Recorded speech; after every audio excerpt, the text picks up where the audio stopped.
मेरा नाम रश्मि है। मैं 35 साल की हो चुकी थी। मेरा रंग बहुत सांवला था। मैं इतनी ज्यादा काली थी कि मेरा रिश्ता नहीं हो पा रहा था। जो भी मुझे देखने के लिए आता, मुझे देखते ही रिजेक्ट कर दिया करता था। मेरी इस परेशानी से मेरे पेरेंट्स भी बहुत परेशान हो गए थे। मेरे माता पिता चाहते थे कि वो मेरे लिए कोई कुंवारा लड़का देखें, लेकिन मेरा रंग रूप देखते हुए मेरे लिए 4-5 बच्चों के बाप का ही रिश्ता आता, या फिर किसी तलाकशुदा इंसान का रिश्ता आता, या फिर किसी बूढ़े आदमी का रिश्ता आता था। ऐसे इंसान से मेरे माता पिता मेरी शादी नहीं करवाना चाहते थे। उनका कहना था कि बेटी हमारे लिए बोझ नहीं है, उसके लिए जब अच्छा रिश्ता मुनासिब होगा तब हम अपनी बेटी की शादी कर देंगे। लेकिन इधर मेरी उम्र निकलती चली जा रही थी और मेरे चेहरे से मेरी उम्र साफ साफ पता चलने लगी थी। अब लोगों ने मेरे माता पिता को यही समझाया कि बेटी की शादी जैसे भी हाल में हो रही है कर दो।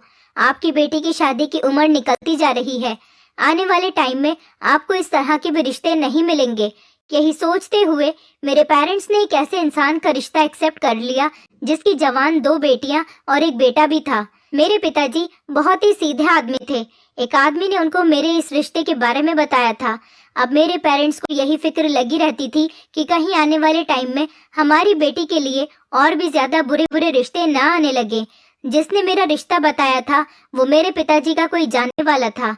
उसने लड़की की फोटो मेरे पिताजी को दिखाई तो मेरे पिताजी ने देखते ही उस लड़के को पसंद कर लिया था, क्योंकि लड़का देखने में गोरा चिट्टा और स्मार्ट था और उसे देखकर कहीं से भी नहीं लग रहा था कि वो 3 जवान बच्चों का बाप है। फिलहाल मेरे पिताजी ने हमारी तरफ से तो रिश्ते के लिए हाँ कर दी थी। अब मेरा फोटो भी लड़के वालों के घर पर भेज दिया गया था। लड़के वालों ने भी मुझे पसंद कर लिया। इसी तरह से सादगी से मेरी शादी हो गई और मैं विदा होकर अपनी ससुराल चली गई। लेकिन शादी से 2 दिन पहले मैंने एक बात नोटिस की थी कि मेरे परिवार वाले बहुत ही ज्यादा परेशान लग रहे थे और मुझे देख देख कर बहुत रो रहे थे। उनका कहना था कि अपनी ससुराल जा रही हो तो हमेशा अपने घर को जोड़े रखना और पति के घर में हर हाल में गुजारा करना। मैं अपने घर वालों की बात को अच्छी तरह से समझ गई थी कि वो क्या कहना चाह रहे थे। जब मैं शादी करके अपनी ससुराल गई तो मैंने अपने पति के बच्चों को देखा। बच्चे सभी जवान थे। मुझे उन लोगों को देखकर बड़ी हैरानी हुई थी। दोनों लड़कियां बहुत खूबसूरत थीं और लड़का बड़े अजीब टाइप का था। उसने अपने कान में कुंडल पहना हुआ था जैसे गुंडे लड़के पहनते हैं। मुझे लगा कि शायद आजकल ये फैशन चल रहा होगा। मेरे पति की माँ भी उसके घर में मौजूद थी। लेकिन एक अजीब बात ये थी कि जब मेरा रिश्ता पक्का हुआ तो सिर्फ आदमियों के बीच ये बात चली थी। जब मेरे पति की माँ है तो फिर वो मुझे देखने के लिए मेरे घर पर क्यों नहीं आई, और ना ही मेरी सास अपने बेटी की बहू को लेने के लिए उसके मायके गई। मैं अपने पति के साथ मंदिर में सारी रस्में करने के बाद खुद ही मंदिर से सीधा अपने ससुराल के घर में आ गई थी। मेरी सास भी देखने में बहुत खतरनाक लग रही थी। ऐसा लग रहा था कि ये जैसे बहुत खतरनाक औरत है और आने वाले टाइम में ये मेरा जीना दुश्वार कर देगी। मुझे मेरे कमरे में भेज दिया गया। वहां पर मेरा पति आया और मुझसे अच्छे तरीके से बात करने लगा। मुझे अपना पति देखते ही पसंद आ गया था, इसलिए मैंने दूसरों की तरफ ध्यान नहीं दिया और यही बात सोची कि मेरा पति तो अच्छा है, इसलिए मुझे दूसरे से कोई मतलब नहीं रखना चाहिए। मैं इस बात से बड़ी हैरान थी कि मेरे पति की उम्र ही लगभग 50 साल होगी, लेकिन उनके सारे जवान बच्चे जिनकी उम्र 25 से 30 साल थी। ऐसा मुमकिन हो ही नहीं सकता। मैं यहाँ आने के बाद बहुत कंफ्यूज हो रही थी और मेरा दिमाग चारों तरफ दौड़ रहा था। थोड़ी देर के बाद मेरा पति मुझसे बातचीत करने के बाद अपने कमरे से चला गया और कमरे के अंदर मेरी सास और मेरे पति की बेटियां आ गई। मुझे ये देखकर बड़ी हैरानी हुई थी कि मेरे पति की दोनों बेटियां अभी कुंवारी थी। वो मुझे मम्मी कहकर पुकारने लगी। मुझे बहुत अजीब सा लगा था। उसके बाद मेरी सास कहने लगी, चलो लड़कियों तुम कमरे से बाहर निकलो, मुझे बहू से कुछ बात करनी है। ये औरत तो देखने में बड़ी अजीब सी थी, मोटी सी भद्दी सी और लाल लाल होठों वाली। ऐसा लग रहा था जैसे इस औरत को पान खाने का शौक हो। वो मुझसे कहने लगी, बेटी इस घर में तुम्हें कभी किसी चीज की परेशानी नहीं होगी। तुम इन बच्चों को देख रही हो, इनको माँ का साया चाहिए था। इनकी माँ इनको बचपन में छोड़कर चली गई थी। तभी से मेरा बेटा बहुत परेशान रहने लगा था। हम लोगों ने उसे समझाया कि तुम दूसरी शादी कर लो। तुम्हारी दूसरी शादी करने से तुम्हारे लिए कोई अच्छा सा हमसफर भी मिल जाएगा और इन बच्चों को माँ की ममता भी मिल जाएगी। अब से तुम ही इन बच्चों की माँ हो। उस औरत ने मुझे प्यार किया, ऐसे जैसे मैं उनकी बहू नहीं बल्कि बेटी हूँ। मुझे खुशी हुई थी कि चलो ससुराल में सब लोग अच्छे हैं। और फिर वो मेरे कमरे से चली गई। उन लोगों के जाने के थोड़ी देर के बाद मेरा पति फिर से कमरे में आ गया और वो मुझसे कहने लगे कि तुम्हें मेरी बेटी और बेटे का बहुत ख्याल रखना है और साथ साथ मेरी माँ का भी बहुत ख्याल रखना है। मैंने कहा, मैं बहुत हैरान हूँ कि आपके बच्चे इतने जवान हैं, आप इन बच्चों के पिता नहीं लगते। वो मेरी ये बात सुनकर हंसने लगे और कहने लगे कि तुम ही नहीं बल्कि ये सवाल काफी सारे लोग मुझसे करते हैं क्योंकि मैं इतना जवान जो हूँ। मेरे पति बहुत मुस्कुरा रहे थे। उनको देखकर मैं भी खुश हो गई। फिर उन्होंने मुझे बताया कि वो शुरू से ही अपना बहुत ख्याल रखते हैं और वो जिम भी करते हैं।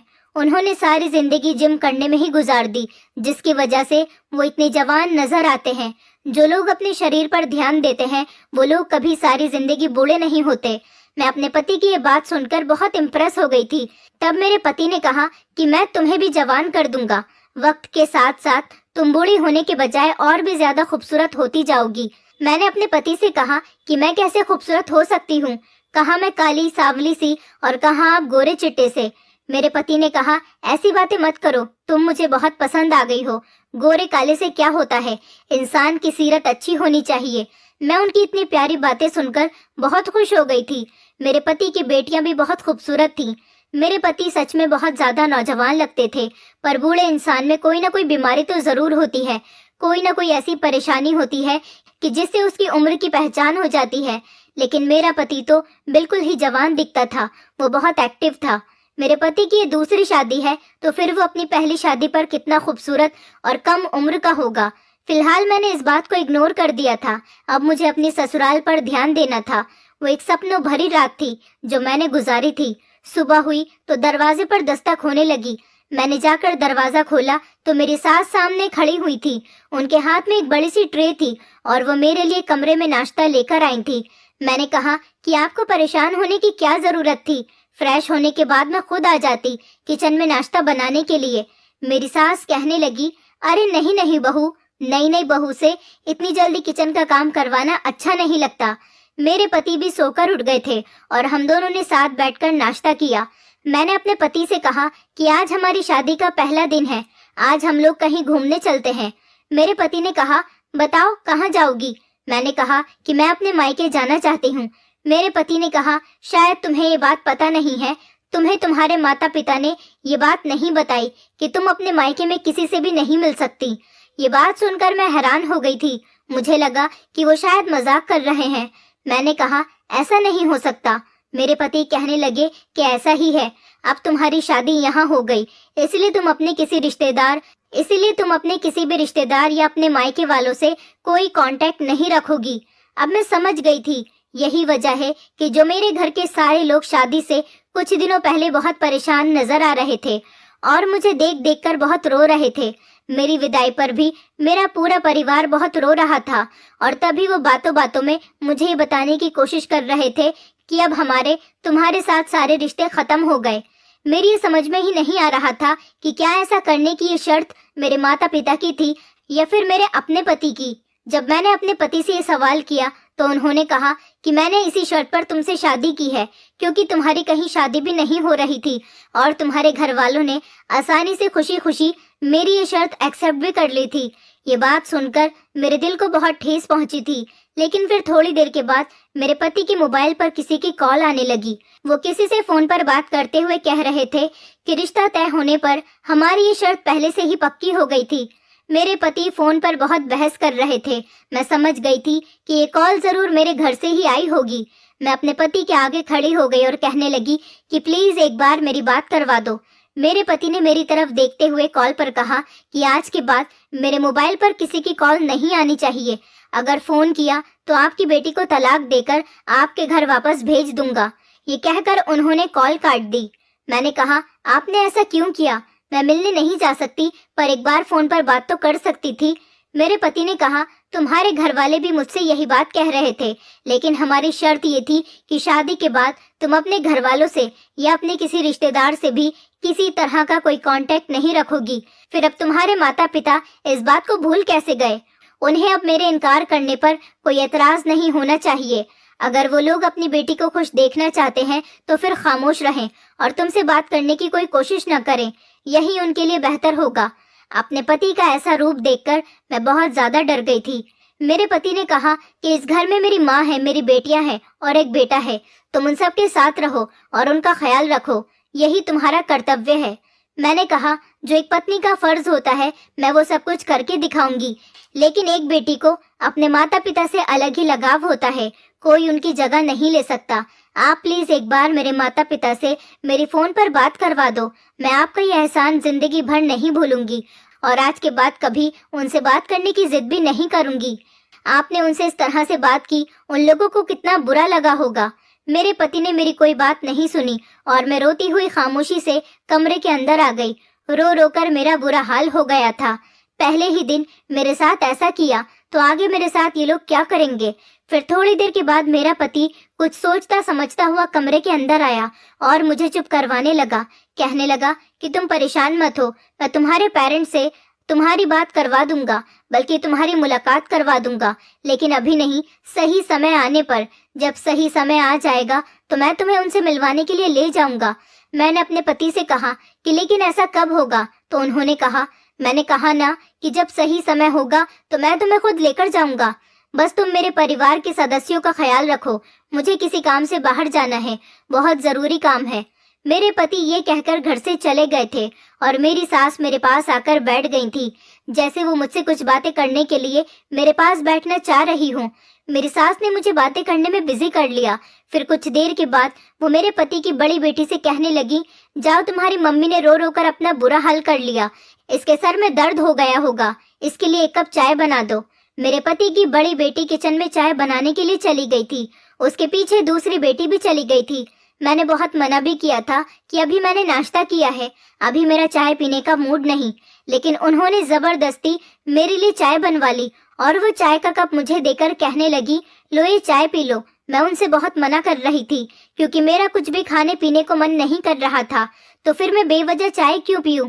फिर मैंने सोचा कि आज मेरा ससुराल में पहला दिन है, मैं नहीं चाहती कि मेरे ससुराल वाले पहले ही दिन मुझसे नाराज हो जाएं, इसलिए उनकी ज्यादा जिद करने की खातिर मैंने चाय का कप अपने हाथ में ले लिया था। लेकिन जैसे ही मैंने चाय के कप से अपने होंठ लगाए, मुझे चाय के अंदर से कड़वी कड़वी सी बदबू आने लगी। ऐसा लगा जैसे वो खराब दूध की बनी हुई चाय हो। मैंने कहा, चाय के अंदर से कैसी अजीब सी बदबू आ रही है? तो मेरी सास कहने लगी, नहीं बेटी, हम तुम्हें खराब दूध की चाय कैसे पिला सकते हैं? हो सकता है कि शायद फ्रिज में दूध किसी ने खुला हुआ छोड़ दिया हो और दूध के अंदर फ्रिज के किसी खाने पीने की चीज की बदबू बैठ गई हो। तभी मेरे पति की छोटी बेटी आ गई और कहने लगी, अगर आप हमसे प्यार करती होती तो आपको इस चाय से बदबू नहीं बल्कि खुशबू आने लगती। हमारे घर की चाय तो सारे मोहल्ले में फेमस है। मोहल्ले का कोई भी हमारे घर में आकर हमारे घर की बनी हुई चाय पीता है तो बहुत तारीफ करता है, और आप कह रही हो कि इस चाय के अंदर से बदबू आ रही है। मैं मजबूरन वो चाय पीने लगी थी। चाय पीने में तो अच्छी थी, मगर उसमें से किसी दवाई की बदबू आ रही थी। वो सब लोग मुझे चाय पीता हुआ गौर से देखने लगे, जैसे मैं कोई चाय नहीं बल्कि दवाई पी रही हूँ। चाय का कप पूरा फिनिश करते ही उन सब ने मेरी तरफ इस तरह से देखा जैसे मेरे साथ कोई बड़ी प्रॉब्लम होने वाली हो। फिर वो सब मेरे कमरे से चली गईं और मेरा सर अचानक भारी भारी सा होने लगा। मैं अपने पति की बड़ी बेटी को आवाज लगाने लगी, जिसका नाम संध्या था। मुझे पता था कि उसने मेरी आवाज सुन ली है, लेकिन फिर भी मेरी आवाज सुनने के बाद भी वो मेरे करीब नहीं आई। मुझे ऐसा लग रहा था जैसे पूरा कमरा गोल गोल घूम रहा है, और बस मैं बेड पर लेट गई। लेटने के बाद मेरी आंखें बंद हो गईं। उसके बाद मुझे नहीं पता चला कि मेरे साथ क्या हुआ। फिर मेरी आंख तब खुली जब रात के 9 बज रहे थे। मैंने देखा कि कमरे में कोई भी हलचल नहीं थी, कमरे की लाइट भी बंद थी, बिल्कुल अजीब सी खामोशी छाई हुई थी। लेकिन जैसे ही मैंने बेड से जमीन पर कदम रखा, अचानक मुझे कमजोरी महसूस होने लगी। मुझे चक्कर से आने लगे और मेरे पेट में दर्द महसूस होने लगा। न जाने ये सब कुछ मेरे साथ क्यों हो रहा था। मैंने सोचने की कोशिश की तो मेरा ध्यान गया कि मैंने सुबह के 10 बजे चाय पी थी और उसके बाद ही मैं सो गई थी और अब मेरी आंख खुली थी। आखिर ऐसा कैसे हो सकता था? मैं इतनी देर तक कैसे सो सकती थी? इसका मतलब ये था कि मैंने आज अपनी ससुराल का पहला दिन सोते सोते ही गुजार दिया था। मैं अपने कमरे से बाहर निकली तो पूरे घर की लाइट बंद थी। मैं टॉर्च की रोशनी से लाइट का बटन ढूंढने की कोशिश कर रही थी। तभी अचानक किसी ने मुझे खींचकर दूसरे कमरे के अंदर धकेल दिया। मुझे बहुत डर लगा, लेकिन जाहिर सी बात है मेरे पति का घर था मुझे डरना तो नहीं चाहिए था। मैंने चिल्लाने की कोशिश की, पर जिस इंसान ने मुझे दबोचा हुआ था उसने मेरे मुंह पर हाथ रख दिया। फिर मैं काफी देर वहीं पर रही। मुझे कुछ भी समझ में नहीं आ रहा था कि ये कौन है जो मुझे इस तरह से दबोचे हुए है। उसके हाथों के एहसास से ऐसा महसूस हो रहा था जैसे ये हाथ मर्द के हैं। मैं पहचान सकती थी कि ये हाथ मेरे पति के नहीं थे। मैंने उस इंसान को जोर से धक्का मार दिया और मैं उस कमरे से बाहर भागते भागते अपने कमरे में पहुंच गई। वो ना जाने कौन इंसान था और मेरे साथ ऐसा क्यों कर रहा था, जिसने मुझे कमरे में दबोच लिया था। हे भगवान, ये इस घर में क्या हो रहा है? ये घर मेरी सोच से भी ज्यादा बड़ा था। ये एक हवेली की तरह बना हुआ था। अभी मैं नई नई थी और अपने कमरे के अलावा मैंने अपने ससुराल के घर को ठीक से देखा भी नहीं था। मुझे तो अब इस घर में डर लगने लगा था। मैं पहचानते हुए अपने कमरे में तो आ गई थी, क्योंकि मुझे अपने कमरे की अच्छी तरह से पहचान हो गई थी और मुझे किचन का रास्ता मालूम था और किचन के बारे में पता था कि कौन सा किचन है। टॉयलेट बाथरूम मेरे कमरे में ही अटैच था। मैं बैठकर गहरी गहरी सांस ले रही थी। तभी अचानक कमरे के अंदर किसी के आने की आहट हुई। जैसे ही मैंने पलटकर देखा, कमरे की लाइट फौरन जल गई। मैंने देखा कि मेरा पति सामने खड़ा हुआ मुस्कुरा रहा था। उन्होंने मेरी तरफ देखा तो कहने लगे, क्या हुआ तुम्हें, तुम इतनी डरी हुई क्यों हो? मैंने कहा, आप कहाँ गए थे? मैं बहुत डर गई थी। मेरे पति कहने लगे, अरे भाई क्यों डर गई थी? ये मेरा घर है, कोई भूत बंगला थोड़ी है जो तुम डर गई थी।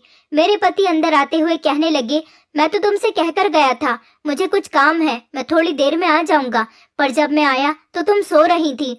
उसके बाद मैं अपनी बेटी और माँ से बातें करने बैठ गया था। मैंने जल्दी से अपने पति का हाथ पकड़ लिया। उन्होंने कहा कि तुम परेशान क्यों होती हो? मैंने कहा, मुझे किसी ने दबोच लिया था। उस कमरे में कौन था? मेरे पति ने कहा, अरे उस कमरे में मैं ही था। तुम्हें क्या लगा कि किसी और ने आकर तुम्हें दबोच लिया? भला मेरे घर में मेरे अलावा कौन आएगा? ये पूरा घर मेरा है। इस घर में मेरी बेटियां रहती हैं, मेरी माँ रहती है और मेरा बेटा रहता है। मेरा बेटा सारा दिन नौकरी पर रहता है, सिर्फ रात को ही सोने के लिए घर पर आता है और वो भी 11 बजे से पहले वो कभी नहीं आता। और अभी तो 10:30 बज रहे हैं। तो फिर मैं ही था जिसने तुम्हें दबोचा था। मैंने कहा, अगर आप थे तो आपने मुझे बताया क्यों नहीं? आपको पता है ना कि मैं कितना डर गई थी। ये बात सुनकर मेरे पति जोर जोर से हंसने लगे। वो कहने लगे, मैं तुम्हें डरा रहा था। मेरे पति ने इस तरह से बात की जैसे मुझे जिसने दबोच लिया था और जिसने धक्का दिया था वो कोई और नहीं, मेरे पति ही थे। फिलहाल मैंने उनकी बात पर यकीन कर लिया था और मैं बेफिक्र हो गई थी कि चलो ये मजाक मेरे पति ने ही मेरे साथ किया था। अब जब वो खुद अपनी मजाक को एक्सेप्ट कर रहे थे तो फिर मुझे ज्यादा सोचने की जरूरत भी नहीं थी। हो सकता है कि मुझसे अपने पति को पहचानने में गलती हो गई हो, क्योंकि अभी मैं उनके साथ एक दिन भी नहीं रही थी। मेरे पति ने आते ही मुझसे कहा कि चलो तुम खाना खा लो। मैं तो खाना खा चुका हूँ। मैंने कहा, मेरा कुछ खाने का मन नहीं है, लेकिन मेरे सर में कुछ दर्द सा हो रहा है और मुझे ऐसा लग रहा है जैसे शरीर में बहुत कमजोरी है। मेरे पति ने कहा कि चलो ठीक है, मैं तुम्हारे लिए चाय बनाकर लाता हूँ। चाय पीने से तुम्हारे सर का दर्द ठीक हो जाएगा।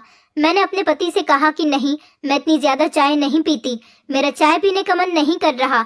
तो मेरे पति कहने लगे, चलो फिर मैं तुम्हारे लिए कॉफी बना देता हूँ, उससे तुम्हें कमजोरी भी महसूस नहीं होगी। मैंने अपने पति से इनकार कर दिया। मैंने कहा, मैं कुछ नहीं पीना चाहती।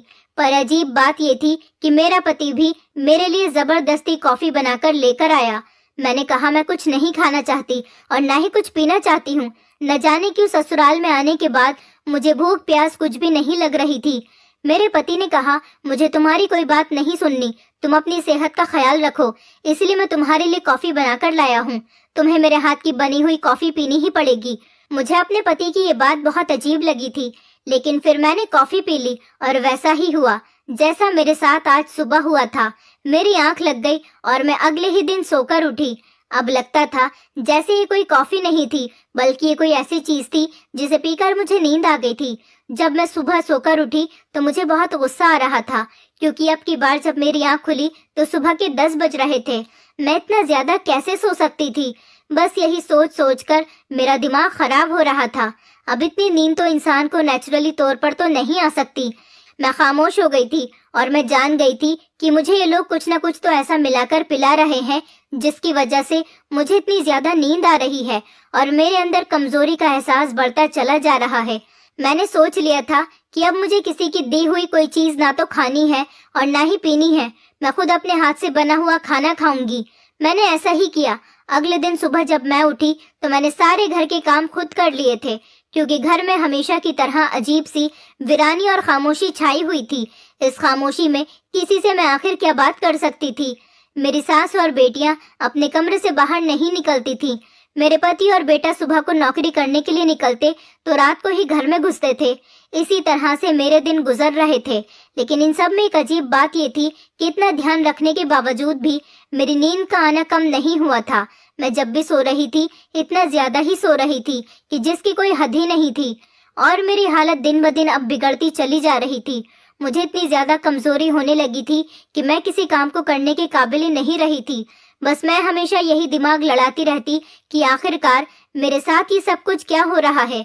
अब तो मैं इस घर के किसी भी मेंबर के हाथ का दिया हुआ कुछ भी नहीं खाती पीती हूँ। फिर मुझे अभी भी इतनी ज्यादा नींद क्यों आ रही है? आज मैंने सोचा कि मैं मंगलवार का व्रत रख लेती हूँ, लेकिन मेरी हालत व्रत रखने के काबिल नहीं हो रही थी। फिर भी मैंने व्रत रख लिया था। मैंने ना तो पानी पिया था और ना ही घर का कुछ भी खाया था। अजीब बात तो ये थी कि आज मुझे बिल्कुल भी नींद नहीं आई थी और मुझे किसी ने तंग भी नहीं किया। एक ऐसी बात मेरे सामने आई जिसने मेरे होश उड़ा दिए थे।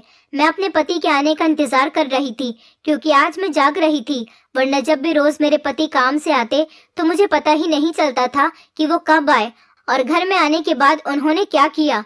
मैंने व्रत खोलने की तैयारी की। अपने पति के आने से पहले मैंने अच्छे कपड़े पहन लिए और मैं अच्छी तरह से तैयार हो गई। मैं बिल्कुल रेडी होकर दरवाजे के पास ही खड़ी अपने पति का इंतजार कर रही थी। तभी अचानक से मुझे किसी काम की याद आ गई और मैं वापस अपने कमरे में आ गई। इतनी ही देर में मेरे पति घर के दरवाजे से अंदर दाखिल हुए और अंदर आते ही उनकी दोनों बेटियां और माँ ने उनको घेर लिया और उन्हें दूसरे कमरे में ले गईं। मैं हैरान थी कि वो मुझसे बात करने के बजाय अपनी बेटियों के कमरे में क्यों चले गए थे। मैं उनकी बेटियों के कमरे के दरवाजे के पास जाकर खड़ी हो गई। कमरे के अंदर मेरे पति अपनी बेटियों और माँ के साथ मौजूद थे। मैंने दरवाजे को जोर जोर से बजाना शुरू कर दिया था, पर दरवाजा नहीं खुला। कुछ देर तक मैं जब ऐसे ही दरवाजा बजाती रही तो मेरा पति गुस्से से दरवाजा खोलता हुआ कमरे से बाहर निकला।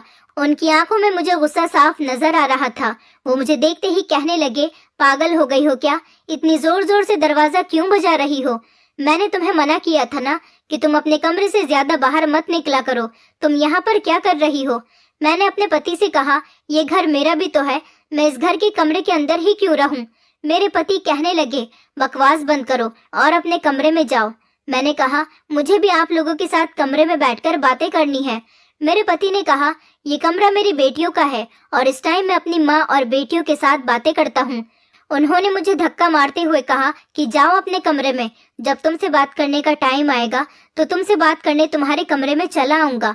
मुझे बड़ी हैरानी हुई थी कि मेरे पति को अपनी बेटी और माँ से बात करने के लिए सिर्फ रात का ही टाइम मिला था। मैं बाहर ही खड़ी हो गई थी और मेरे पति ने मेरे मुंह पर दरवाजा बंद कर दिया और अंदर से धीरे धीरे बोलने की आवाज आने लगी। मैंने दरवाजे पर कान लगाए और उन लोगों की बातों को सुनने की कोशिश की।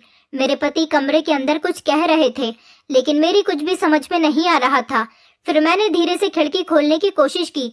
मैंने खिड़की को हल्का सा हिलाया तो खिड़की का दरवाजा थोड़ा सा खुल गया और मुझे अंदर का नजारा साफ दिखने लगा। मैंने अंदर देखा तो अंदर लगभग 6 लोग मौजूद थे। 2 मेरे पति की बेटियां थी और एक औरत जो कि मोटी थी। उनको तो मैं दूर से ही पहचान सकती थी, वो मेरी सास थी। और एक मेरे पति का बेटा भी मौजूद था। लेकिन हमारे घर में तो सिर्फ 5 मेंबर हैं। ये छठा इंसान कौन था? मैं इस इंसान को पहचानने की कोशिश कर रही थी, लेकिन मेरी कुछ भी समझ में नहीं आ रहा था। मैं हैरान हो गई थी कि आखिरकार ये घर में क्या चल रहा है। मैंने देखा कि मेरे पति को वो लड़का नोटों की गड्डी दे रहा था। मुझे उस लड़के का चेहरा ठीक से दिखाई नहीं दे रहा था। मैं खामोशी से अपने कमरे में आ गई थी और सोचने लग गई थी कि आखिर इस घर में क्या हो रहा है। तभी थोड़ी देर के बाद मेरे पति कमरे के अंदर आ गए और मुझसे प्यार से बात करने की कोशिश करने लगे। लेकिन एक अजीब बात ये थी कि उनके हाथ में कॉफी का कप था। वो मुझे बहला फुसलाकर ये कॉफी पिलाना चाहते थे। मेरे पति ने कहा कि ये लो कॉफी पी लो, तुम्हारा मूड ठीक हो जाएगा। मैंने कहा, मुझे नहीं पीनी है। मेरे पति मेरा हाथ पकड़ते हुए कहने लगे कि मुझे माफ कर दो, मैंने तुमसे इस तरह से बिहेव किया। वो आज मुझे काम का स्ट्रेस कुछ ज्यादा ही हो रहा था, इसलिए मैंने अपना गुस्सा तुम पर निकाल दिया। मैंने अपने पति को ये नहीं बताया कि मैंने कमरे के अंदर जो कुछ हो रहा था वो सब कुछ देख लिया था। मैं खामोशी से ही बैठी रही, लेकिन मेरे पति मुझे कॉफी पिलाने के लिए जबरदस्ती करने लगे। मैंने अपने पति से गुस्से से कहा, आखिर इस कॉफी और चाय का क्या मैटर है? मैं सब कुछ अपनी मर्जी से खाती पीती हूँ, लेकिन इस घर में जबरदस्ती मुझे ये सब कुछ क्यों पिलाया जाता है? कहीं ऐसा तो नहीं कि इस कॉफी में कुछ ऐसा मिला हुआ है जिससे आप मुझे बेहोश करना चाहते हैं या फिर मारना चाहते हैं? मेरे पति ने कहा कि तुम पागल हो गई हो, मुझे तुम्हारी फिक्र है, इसलिए मैं तुम्हारे लिए कॉफी लेकर आया हूँ। भला मैं तुम्हें बेहोश क्यों करना चाहूंगा? तुम घर के कामों पर ध्यान दो।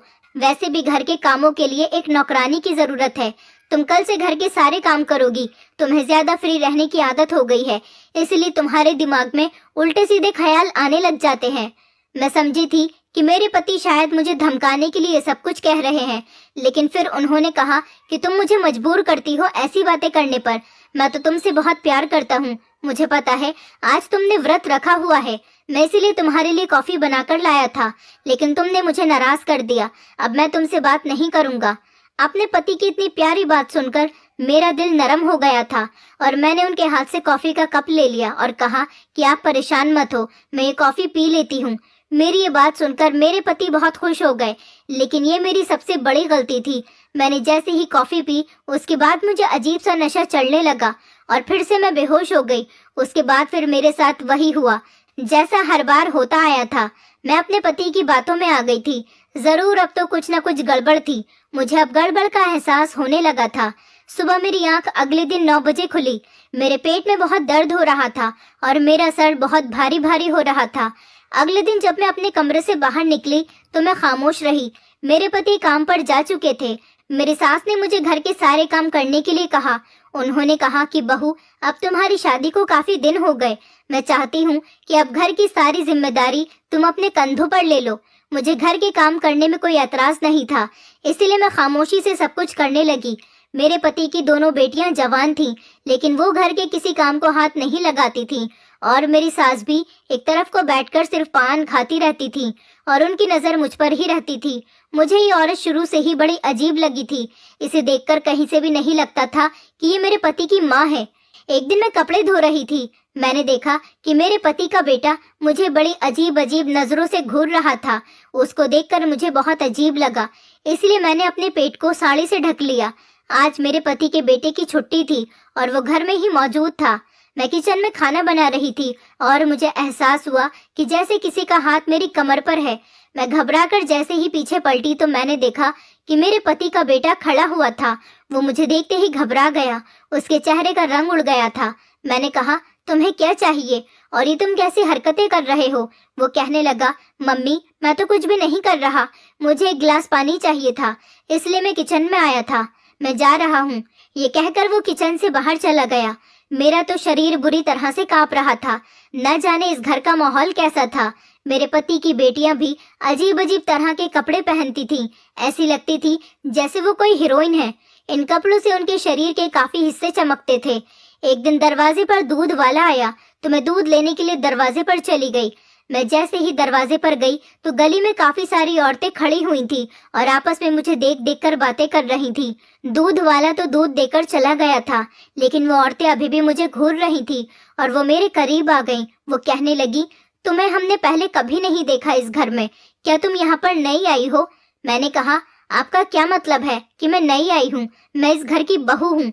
मेरी बात सुनकर वो औरतें एक दूसरे को देखने लगी और उनमें से एक औरत हंसकर कहने लगी, अरे बहू, इस घर में न जाने कितनी बहुएं अब तक आ चुकी हैं।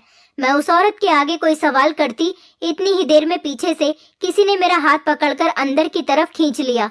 मैंने जैसे ही पलटकर देखा तो मेरी सास ने मुझे अंदर की तरफ धकेला था। मेरे हाथ से दूध का बर्तन गिरने से बच गया था, जबकि थोड़ा सा दूध फर्श पर गिर गया था। मेरी सास ने जल्दी से दरवाजा बंद किया और अंदर से दरवाजे को कुंडी लगा दी और वो मुझे घूरते हुए डांटने लगी। कहने लगी, मेरे बेटे ने तुझसे कितनी बार मना किया है कि ज्यादा इधर उधर ताक झाक करने की जरूरत नहीं है। अगर ये बात तेरे पति को पता चल गई कि तू दरवाजे में खड़े होकर मोहल्ले की औरतों से बातें कर रही थी तो तू नहीं जानती कि वो तेरा क्या हाल करेगा। मैंने कहा, मैंने ऐसा भी क्या गलत कर दिया? दूध वाला बहुत देर से दरवाजे की बेल बजा रहा था। किसी को आवाज ही नहीं आ रही थी, इसलिए मैं दूध का बर्तन लेकर दूध लेने के लिए आ गई। और आप ये किस तरह से मुझसे बात कर रही हो? मैंने कोई पाप तो नहीं कर दिया मोहल्ले की औरतों से बातें करके? उस दिन मेरी सास ने बहुत हंगामा किया था। आज मुझे इन लोगों पर शक होने लगा था और मैं सोच में पड़ गई थी कि वो मोहल्ले वाली औरतें मुझसे क्या कहना चाहती थी, क्योंकि वही मोहल्ले की औरतें थीं जो मुझे इस घर के बारे में सब कुछ बता सकती थी। मैंने मौका देखते ही मोहल्ले की एक औरत से बातचीत करने की कोशिश की। मैं बहाने से छत पर चली गई। उस टाइम पर घर के सारे लोग सो रहे थे। छत पर जाने के बाद घर के सामने वाली छत पर पत्थर उठाकर मारने लगी ताकि कोई बाहर मुझे देखने के लिए आए और मैं मौका देखते ही उससे बात कर लूं। मेरे पत्थर मारने पर एक औरत खिड़की पर झांकने लगी। मैंने तभी उसे आवाज लगा ली और बहाने से उस औरत को छत पर बुलाया। वो औरत अपनी छत पर आ गई। हमारे घर की छत और उस सामने वाले घर की छत आमने सामने ही थी, क्योंकि हमारे घर भी आमने सामने थे। मैंने उस औरत से कहा कि आज तुम गली में खड़ी हुई मेरे बारे में कुछ बातें कर रही थी और मुझे कुछ बताने की कोशिश कर रही थी। मैं इस घर के बारे में सब कुछ जानना चाहती हूँ, प्लीज मुझे बता दो, मैं यहाँ रहते हुए बहुत परेशान हूँ। उस औरत ने कहा कि हाँ, मैं तुम्हें सब कुछ बता दूंगी, लेकिन इस मामले में मेरा नाम नहीं आना चाहिए। मैंने कहा ठीक है, कोई तुम्हारा नाम नहीं लेगा। उस औरत ने बताया कि जिस घर में तुम रहती हो ये घर कोई घर नहीं है और इसमें रहने वाला आदमी तुम्हारा पति नहीं है, बल्कि ये लोग आपस में परिवार के सदस्य ही नहीं है। ये घर एक कोठा है। इसमें जो औरत रहती है वो एक बाई है और जो दो जवान लड़कियां रहती हैं वो इस घर में लड़कियों को बहला फुसला कर लाती हैं। और जो तुम्हारा पति है उसका भी यही काम है। वो लड़कियों से या तो शादी के बहाने से उन्हें यहाँ पर लेकर आता है या फिर उनको किडनैप करके यहाँ लेकर आता है। और अब की बार तुम यहाँ पर आई हो। हम कई बार इन लोगों के खिलाफ केस कर चुके हैं, लेकिन ये लोग हर बार पुलिस को ज्यादा पैसे देकर भगा देते हैं और मोहल्ले में रहने वाले लोगों को किसी न किसी बात पर तंग करते हैं। मैंने कहा इस घर में जो लड़का रहता है वो कौन है? उस औरत ने बताया कि इस घर में जो लड़का है वो तुम्हारे पति का बेटा नहीं है, बल्कि वो बाई का बेटा है। उसका ये काम है कि वो लड़कियों पर नजर रखता है। जो लड़की इस घर में रहती है कि कहीं वो भाग न जाए। यहाँ पर हर एक महीने में एक लड़की को बहाने से लाया जाता है। मैंने कहा अच्छा, यहाँ पर लड़कियों को लाने के बाद उनके साथ क्या किया जाता है? तो उस औरत ने बताया कि तुम बिल्कुल पागल हो, तुम्हें नहीं पता कि तुम्हारे साथ क्या हो रहा है? मैंने कहा मुझे नहीं पता। उसने कहा कि यहाँ पर जो भी लड़की आती है उसके शरीर को बेचा जाता है। ये सुनकर तो मेरे पैरों तले से जमीन निकल गई थी। और उस औरत ने बताया कि ये लोग बहुत खतरनाक लोग हैं। ये लोगों के सामने सीधे बनते हैं, लेकिन इनकी हकीकत हम लोग जान चुके हैं, क्योंकि इस मोहल्ले में रहते हैं। यहाँ जो लड़की आती है उसे किसी न किसी तरीके से बेहोश कर दिया जाता है और रात को उसकी कीमत लगा दी जाती है। वो लड़की जब तक बेहोश रहती है उसे कुछ पता ही नहीं चलता कि उसके साथ रात भर किसी दरिंदे ने उसकी इज्जत के साथ खेला है। मेरे तो पसीने छूटने लगे थे। आखिर ये औरत ये सब कुछ क्या कह रही थी? ये औरत सारी बातें सच कह रही थी। उसने मुझसे कहा था कि तुम भली लगती हो, इसलिए तुमसे कह रही हूँ कि जितनी जल्दी हो सके यहाँ से मौका देखकर भाग जाओ, वरना ये लोग तुम्हें कहीं का नहीं छोड़ेंगे। मेरी इज्जत भी ना जाने कितने मर्दों के बीच तार तार हो चुकी थी। ये मेरा कोई ससुराल नहीं था, बल्कि ये गैंग के लोग थे जो कि लड़कियों को बेवकूफ बनाकर उनकी कीमत लगा रहे थे और इस तरीके से अपना धंधा चला रहे थे। वो औरत मुझसे कुछ देर बात करने के बाद अपने घर में चली गई थी और मैं सोचती रह गई थी कि मैं क्या करूं। मैंने ठान लिया था कि अब ये सब कुछ नहीं सह सकती। मैं अपने कमरे में चली गई और जाने के बाद मैंने अपने पति का फोन चुपचाप उठाया और पुलिस को कॉल लगा दी। पुलिस को मैंने अपनी सारी बात बता दी थी। मुझे पता था कि मेरे साथ इतने दिनों से ये सब कुछ जो हो रहा है, उस हिसाब से ये लोग अगले दिन भी मेरे साथ वही सब कुछ करेंगे। मैं इन लोगों को रंगे हाथों पकड़वाना चाहती थी, इसीलिए अगले दिन जैसे ही मेरे पति ने मेरे आगे कॉफी का कप किया तो मैंने प्यार से उनके हाथ से कॉफी ले ली और अपने पति से ऐसे रिएक्ट करने लगी जैसे मैं कॉफी पी रही हूँ। मैंने उस कॉफी को अपने पति का ध्यान हटते ही बेड के पीछे फेंक दिया था और थोड़ी देर के बाद मैं सोने का नाटक करने लगी। मैंने पुलिस को रात का वक्त ही दिया था आने के लिए, क्योंकि 10 बजे के टाइम पर मेरा पति घर आया करता था और लगभग 1-2 घंटे बाद मेरे साथ ये सब कुछ किया जाता था। मेरे पति ने उस दिन की तरह किसी दूसरे आदमी से मेरी कीमत लगा दी थी और मेरा पति कमरे से बाहर चला गया था। मैं जाग रही थी लेकिन सोने की एक्टिंग कर रही थी। मुझे महसूस हुआ कि कोई मेरे कमरे में आया था और उसने मेरे शरीर पर हाथ फेरना शुरू किया। तभी हमारे घर पर पुलिस की रेड पड़ गई और पुलिस ने उन लोगों को रंगे हाथों पकड़ लिया। जो आदमी पैसे देकर मेरी इज्जत के साथ खेलने के लिए आया था, उसने पुलिस को सारी सच्चाई बता दी कि आज रात के लिए उस आदमी ने मेरी कीमत इन लोगों को दी है। अब पुलिस के पास मेरे इन लोगों के खिलाफ बहुत सारे सबूत थे। मोहल्ले के लोगों ने भी अपनी अपनी गवाही दी। पुलिस ने इन सभी लोगों को अरेस्ट कर लिया। मैं अपने पेरेंट्स के घर पर आ गई थी और जब मैंने उनको ये सब कुछ बताया तो वो लोग बहुत शर्मिंदा हुए थे। उन लोगों ने कहा कि हमें तो उसी दिन शक हो गया था, जिस दिन उस लड़के ने हमसे शर्त रखी थी कि आज के बाद आप लोग अपनी बेटी से कोई ताल्लुक नहीं रखेंगे, पर हमें ऐसा बिल्कुल भी नहीं पता था कि वो इतना भी गिर सकता है। फिलहाल वो लोग अरेस्ट हो चुके थे और मैं अपने पेरेंट्स के घर आ गई थी। आज तक मेरी शादी नहीं हुई है और अब मुझे शादी के नाम से भी डर लगता है। मैं अपने पेरेंट्स के घर में रहकर उनकी सेवा कर रही हूँ क्योंकि मेरे माता पिता बहुत बूढ़े हो चुके। मैं शादी नहीं करना चाहती। मैं पढ़ी लिखी थी और मैं नौकरी करके अपना गुजारा कर रही हूँ। उस घिनौनी जिंदगी से बेहतर मुझे अपनी ऐसी जिंदगी ज्यादा पसंद है। मैं आप लोगों से रिक्वेस्ट करना चाहती हूँ कि आप अपनी बेटियों की शादी जहाँ भी करें, लड़के वालों की पूरी जांच पड़ताल निकाल ले, क्योंकि कुछ माता पिता अपनी बेटियों की शादी ना होने पर बेटियों को किसी के भी हवाले कर देते हैं। मैं नहीं चाहती जैसा मेरे साथ हुआ ऐसा आप लोगों में से किसी के भी साथ हो, इसीलिए ऐसे धोखेबाज लोगों से सावधान रहिए। दोस्तों, उम्मीद करती हूँ आपको हमारी कहानी पसंद आई होगी। कहानी पसंद आई है तो वीडियो को लाइक करें, चैनल पर नए हैं तो चैनल को सब्सक्राइब करें और हाँ, नोटिफिकेशन बेल को जरूर दबाएं ताकि अगली अपडेट सबसे पहले आपको मिले।